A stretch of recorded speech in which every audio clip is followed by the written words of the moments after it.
اس کو باندھو پھر بھروسہ کرو. پہلے اس کو بولو اسباب اختیار کرو اور بھروسہ کس پر کرو؟ گھر کے اندر چابی تالے مضبوط کر کے رکھو اور بھروسہ کس کے اوپر کرو؟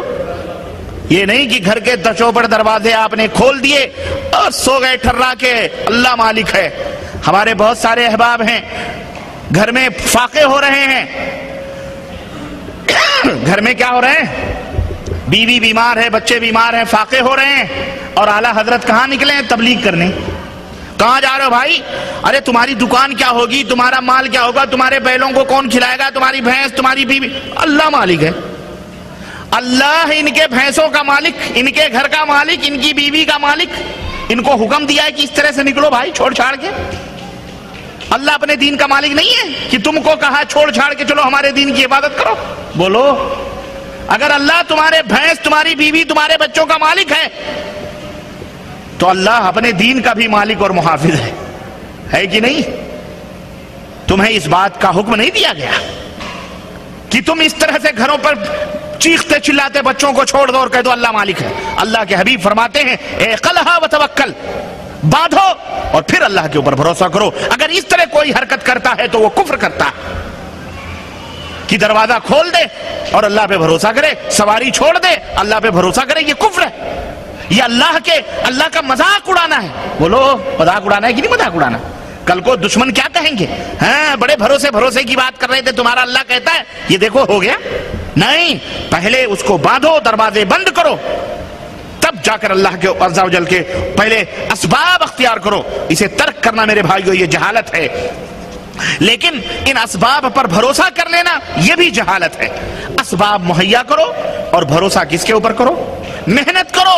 اپنے طاقت اور بازو کے اوپر بھروسہ نہ کرو. اللہ نے جتنا لکھا ہے اتنا تمہارے پاس آئے گا، لیکن تم محنت کرنے سے بولو نہ رکو. محنت کرو، تم مزدوری کرو، تمہارا وہ مقدر ہے، اللہ دینے والا ہے. اور اگر محنتوں کے اوپر روزیاں ملتی تو پتھر توڑنے والی وہ عورتیں بیچاری جو روڈوں پر، یا وہ مرد دن بھر پتھر توڑتے ہیں، 100 روپے پاتے ہیں، لیکن جا کر ایک منشی ان کی حاضری لے کر کے آتا ہے، سائے میں گاڑی میں اترتا ہے، حاضری لیتا ہے اور آ کر کے 1000 روپے ڈیلی اس کو ملتے ہیں. اس کی محنت زیادہ یا پتھر توڑنے والوں کی محنت زیادہ؟ تو محنتوں کے اوپر روزیاں نہیں ملتی ہیں. اللہ عز و جل روزیاں عطا فرماتا ہے. آپ کی آفس میں، آپ کی کمپنی میں بہت سارے ایسے لوگ ہیں جن کی تنخواہیں 4000 ہیں، کچھ نہیں کرتے ہیں، کرسیاں توڑتے ہیں. آپ دن بھر 8 گھنٹے 9 گھنٹے ڈیوٹی کرتے ہو، آپ کی تنخواہ 2000.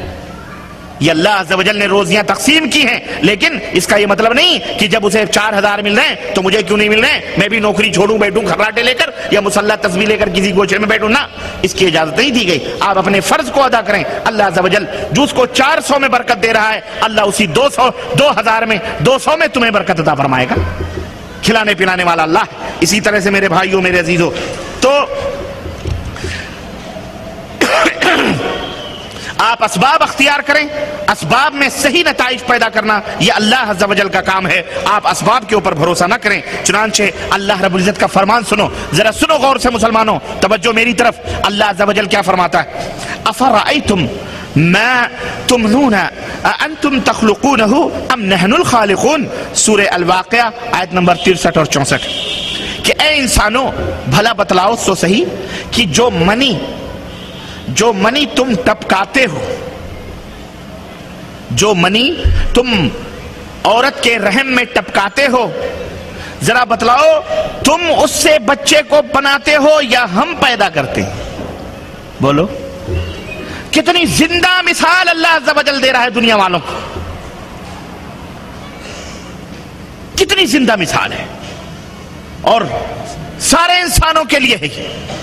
عیسائی ہو، ہندو ہو، غیر مسلم ہو، کافر ہو، یہودی ہو، سب کے لیے، زردشتی ہو، پارسی ہو، سب کے لیے، کہ جو بیج تم اپنی عورتوں کے پیٹ میں بوتے ہو، ٹپکاتے ہو، اس سے تم بچہ بناتے ہو یا ہم بناتے ہیں؟ کون بناتا ہے؟ بولو اللہ بناتا ہے. اللہ عز و جل فرماتا ہے ارأیتم ما تحرثون انتم تزرعونہ ام نحن الزارعون.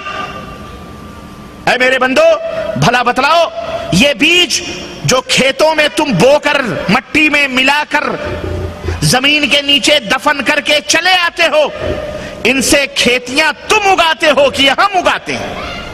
کون اگاتا ہے؟ اللہ اکبر۔ اگر کسان ہو، اگر زراعت پیشہ ہو تو ذرا دھیان دو، غور کرو۔ ہفتہ بھر گزر جاتے ہیں، ہر صبح جا کر کے کھیت کو دیکھ کر چلے آتے ہو کہ ان سے شگوفے کوپلیں نکلی ہیں کہ نہیں نکلی، اور ایک دن 8-10 دن 20 دن کے بعد جب وہ لہلہاتی ہوئی کھیتیاں نکلتی ہیں تو تمہارا سینہ کتنا کشادہ ہو جاتا ہے۔ تم نے کوپلیں نکالی ہیں؟ کسی دیوی دیوتا نے نکالی ہے؟ کسی بت اور مورتی نے نکالی ہے؟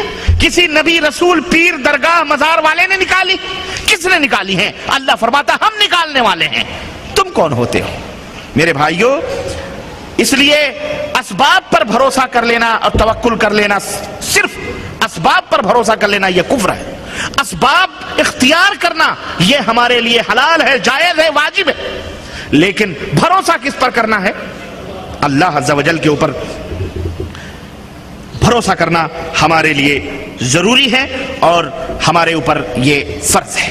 اب میں آپ کو بتلاؤں، آئیے، اسلام جیسا کہ ہم اور آپ جانتے ہیں، اس حقیقت کو سمجھنے کے بعد میں اب آگے بڑھیے، ایک فطری دین ہے، ایک مکمل اسلام ہمارا مکمل دنیا اور آخرت کے لیے مکمل رہنمائی دیتا ہے۔ جس طرح آخرت میں صحت بخش قانون بتلا کر تمہاری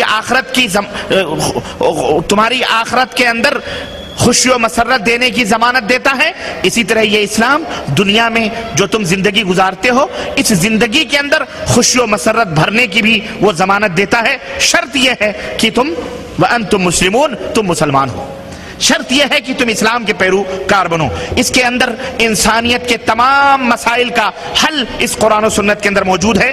اسلام نے انسان کو کسی بھی میدان میں اندھا نہیں چھوڑا ہے، بلکہ ہر ضرورت، ہر حاجت، ہر ضرورت کے آداب اور ہر ضرورت کی چیزیں بتلائی ہیں، حتیٰ کی قضائے حاجت، پیشاب اور پیخانے کرنے کے طور اور طریقے اور اس کے آداب تک اسلام نے ہم کو بتلائے۔ جس اسلام نے ہمیں یہاں تک بتلایا ہو، بتلاؤ اس اسلام نے اعلیٰ سے اعلیٰ چیزیں کیا چھوڑ دی ہوں گی؟ ہرگز نہیں، سب چیزیں موجود ہیں۔ چنانچہ میرے عزیزو، اسلام نے مختلف بیماریوں کے لیے 2 علاج کے طریقے متعین کیے ہیں، ذرا غور سے سننا۔ اب میں وہ آخری نتیجے پہ پہنچ رہا ہوں۔ میں نے بتلایا تعویذ اور گنڈا ایک علاج کے طریقے استعمال کیے جاتے ہیں، اب آؤ میں بتلاؤں کہ اسلام کیا طریقے علاج بتلاتا ہے ہم کو۔ اسلام 2 طریقے بتلاتا ہے علاج کے۔ میری بات آپ حضرات سن رہے ہیں کہ نہیں سن رہے ہیں؟ اسلام 2 طریقے علاج بتلاتا ہے۔ ایک علاج کا طریقہ دواؤں کے ذریعے سے، دوا استعمال کی جائے، جس مرض جس بیماری کی جو دوا ہو اس کو استعمال کی جائے، اور دوسرا علاج دعاؤں کے ذریعے سے، ذکر اور اذکار کے ذریعے سے، ذکر اور اذکار اور دعاؤں کے ذریعے سے۔ سنو، نبی کریم صلی اللہ علیہ وسلم کی عادت مبارکہ یہ تھی کہ جب آپ صلی اللہ علیہ وسلم بیمار ہوتے، جب آپ صلی اللہ علیہ وسلم کسی مرض میں مبتلا ہوتے تو آپ اپنا علاج خود فرماتے تھے، آپ اپنا علاج خود فرماتے تھے دواؤں سے، اور خود دوسروں کو تلقین فرماتے تھے دواؤں کے استعمال کرنے کے لیے۔ چنانچہ حضرت ابو ہریرہ رضی اللہ تعالی عنہ سے یہ حدیث مروی ہے کہ نبی کریم صلی اللہ علیہ وسلم نے فرمایا کہ جسے صحیح بخاری، امام بخاری نے اپنی صحیح بخاری کے اندر اس کو نقل کیا ہے کہ ما انزل اللہ داء الا انزل له شفاء، اللہ تبارک و تعالی نے جو بھی بیماری اس دنیا میں، اللہ نے کوئی بھی بیماری، جب بھی کوئی بیماری اس دنیا میں پیدا فرمائی ہے تو اس کی شفا اور اس کے ساتھ اس کی دوا بھی اس دنیا میں نازل فرمائی۔